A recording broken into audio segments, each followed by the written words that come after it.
saniifuu ijoollee tiyyeessitti amaanaa haa ta'uun siin jaa quba qabaadhu. Akkasiin haafis du'aayii godhii garaa fudhadhu du'aayii naa godhii lafaamtuu isaan deemu jira rabbii jechallee dhiifamallee naa godhii afooyinaa lillaahi kaniin sittin himin ba'uu kiyyallee dhiifama afooyinaa lillaahi hammeenya biraatii fi miti yoon himeef deemu natti hin dhiiftu jeetumaan si dhoo'isee sanumaafuu waa hundaafuu dhiifama naa godhii afooyinaa lillaahi du'aayii naa godhii du'aayii naa jabaadhu rabbiin bakkatti deemtu nagayaan si haa geessu naan jii ammoo ijoollee sitti amaanaa isin walumaanuu rabbiin quba isin haa qabaatu ati immoo rabbii gaditti ijoollee sitti amaanaa jabaadhu quba qabaadhu du'aayii naaf godhii yaaddawini hin rakkatini rabbii isin waliin haa jiraatu. Assalamu alaikum warahmatullahi wabarakatuh. Akkam jirtan hordoftootaa fi kabajamtoota keenya akkam nagee qabdanii jirtanii bakka jiraatan nutis jirra alhamdulillah kunoo as keenyii bakka jirtan salaamtaan tiyya ta'uun irraa madditee isin bira haa geessu jecha. Fatii ammaa taatee dhabamtee warra jettan kunoo sagalee tiyyaa ni beeksisa. Guyyaa lama guutuu sagalee na cufamtee xiqqoo alhamdulillah irraan tana xiqqoo yaayetin naa banamtee isinii dhufee garuu nillee wayyuu inni dirqama waan hin dubbadhu qabuuf hin as bahee dirqama maal dubbachuu deemtaa yoo jettan waama bahar irraa hin xiqqoo waa haasa'uu deema. Hordoftoota kiyyaa bahar guyyaa sadii bilbila na bilbilu jira. Yeroo inni bilbilee risaalaan na bu'u jirti. Yeroo risaalaa sana harkee deebisu bilbilas hin hojjetu bilbilisaas yeroo tokkollee yeroo hojjetu na jalaa kaasutti hin jiru. Viidiyoo kalee gaddisee sana harkeetiin hedduu garaan na gade maaliif yoo jettan amna deemu jiru amni itti hammaachaa deemu jirti. Rabbiin haala affisuu fi hedduu wallaan illee hangan sheenoota akkatti viidiyoon san hedduu garaan na balleessu jirti. Hordoftaaf daawwattoota kiyya dhugaa garaan silattuu amni namni yeroo amna deemu dheeboo fi beelaa fi rakkoo hundaatu mudata. Garuu saaraa inni deemu jiru kun hedduu saaraa hamtuudha. Rabbiin haa gargaaru. Hedduu usuu hin dadhabe callisuu hin dadhabe hedduu garaan na balleesse viidiyoon san. Maaliif yoo jettan hedduu yeroo inni dhadhaamatu fa'aa wallaahi hedduun garaan kun hedduu na dadhabe. Maaliif dhugaadha akka feene taanu wajjuma jiraanne yoo rakkanne irra wayyaa. Inni rakkoo tanaan jijjiraa jee deeme rakkoo biraa seenee jira. Rabbii haa gargaaru du'aa godhaa hordoftoota kiyya hedduu du'aa godhaa fi maaliif dhugaadha rakkoo kanaan isin baasaa jee amna bahee kunoon inni rakkoo ajaa'ibaa keessa jira. Rabbiin haa dirmatuu fi saaraa inni deemu jiru ni gartanii saniif hordoftoota kiyya du'aa hin cinaa jiraadhaan isin hin jaa. Akkasii hordoftoota kiyya innillee sagalee nu qabee ture bilbila hojjetu fiditee sagalee naa qabee ture. Sagaleen san hedduu garaa na balleessite. Heddullee nama raree maaliin godhare waan hin godhuun qabu biran jiru hedduu fagaatee jira. Sila ammaan tana sheenaan attaate sila waan hin jooni beektan hordoftoota kiyya yaa rabbii qabsiisee asii deebisee jechuutti hin jiraan gama kiyya du'aa kanaan godhachuu jira. Hammi ishii yoo qabame takka mootummaan biyya tana yoo qabdee huduudarra yoo jiraate mootummaan biyya tana yoo qabdee asii deebisanii yaa rabbii walaafaan fide jechuutti hin jira. Maaliif eega rakkoo kana keessa hammaate namni ni laaffata ni daddaba namni bishaanii fi qoonqoo yoo hin qabaanne ni laaffata deemisa karaa takka deemuu hin danda'u. Aduu san keessa halkanis qorra saniifu yaa rabbii walaafaan fide qabsiisee asitti deebisee jechuutti hin jira. Yoo qabamee fagaattu hidhaan akkana hidhaarraa asitti deebisa. Mishaara qabatee asitti deebi'a jechuu kiyya. Ani taarifni kun duraan naan taane garuu eega karaa bu'ee eega du'aa naa godhu jee isumaaf jechaan du'aa godhu jira.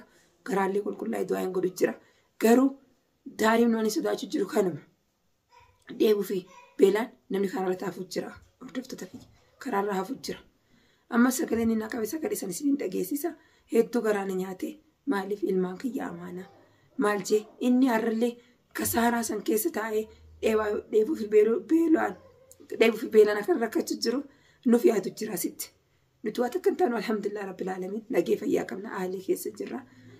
Inni asitti as yaadu jira amma jechuu kiyya. Yaa rabbi suma baasi. Ani waan hin jiru qabu namni kun laaffatanii daddaba. Rabbiin yoo nagaan geessi nagaan haa geessu. Yoo kan qabsiise asitti haa deebisu. Rakkoo inni rakkachuu jiruutu irra hama. Rakkoo inni rakkachuu jiruutu irra hama. Dhugaadha saaraa san keessa midhaan hin jiru bishaan ati qabdi yoo sirraa dhume bishaan takka nagartu bishaan tortora takka nasiiba inni nu. Kurii yoo bakka takka harkanii sanii yoo dhugan malee waa takka hin jiran. dhakaa keessa gaara keessa deemu jira. Yaa Rabbi dirmadduuf. Ani santu garaa na balleessee utuma sagalee na fannaafamte callaqaate sagalee.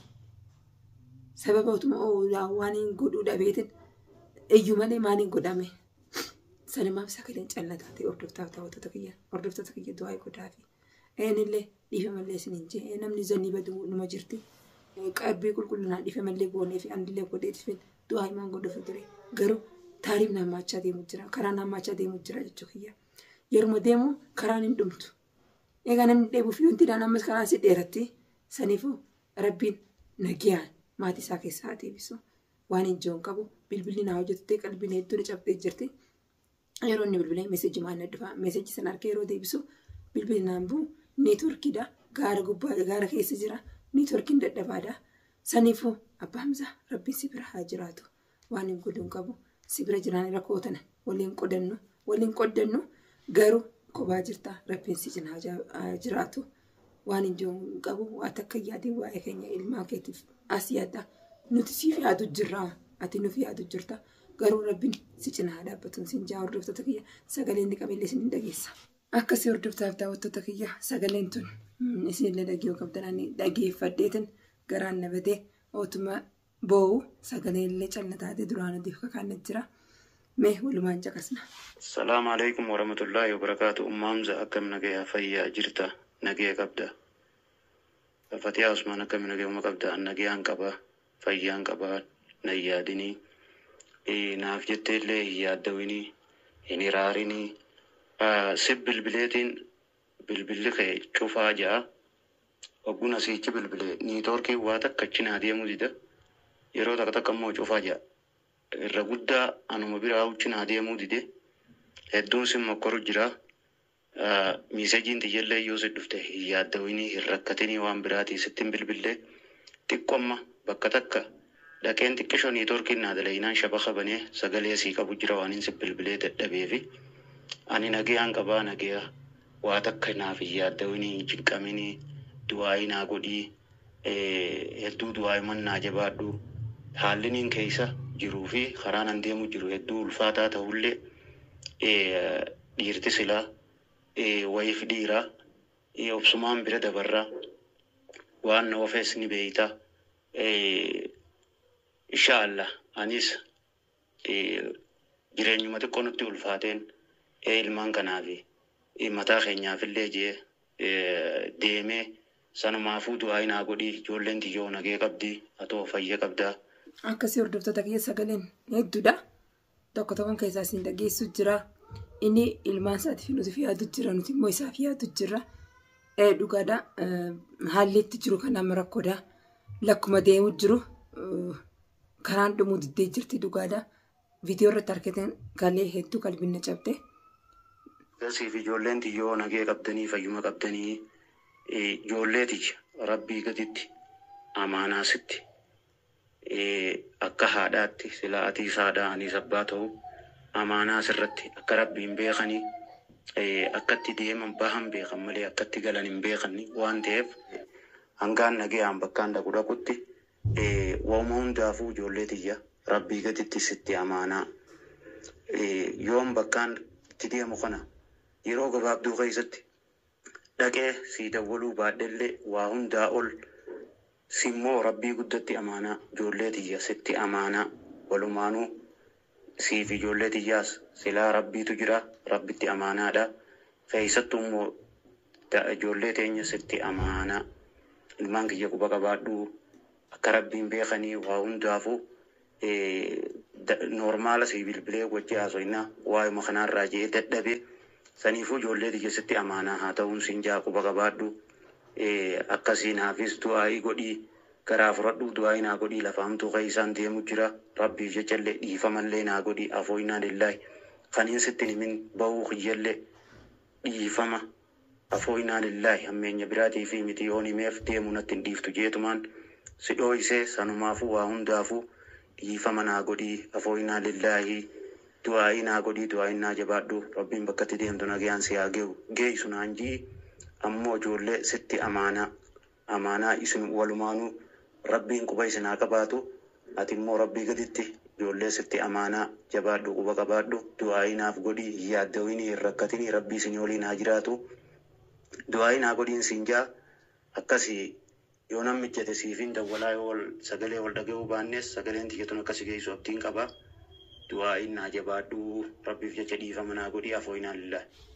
Akkasii hordoftaaf daawwattoota kiyya sagaleen baar qabillee kana keessattis waa hedduu saasee jiraan takka tokkoon sin dhageessise takka tokkoon sin dhageessise rabbi nageetti haa ta'u an dhugaa rabbi dubbachuuf guyyaa duraan fadheen ture garuu egaa garaan dhiifama naa godhee kanaan jira rabbiif jecha dhiifama godheetu hin jira hamtu isaallee barbaadu an duraanu otu naayimiin manarraa ba'uu isaatutti qirna godhe garuu ammallee afoon laayin jeetiin jira dhiifamni ka rabbiiti.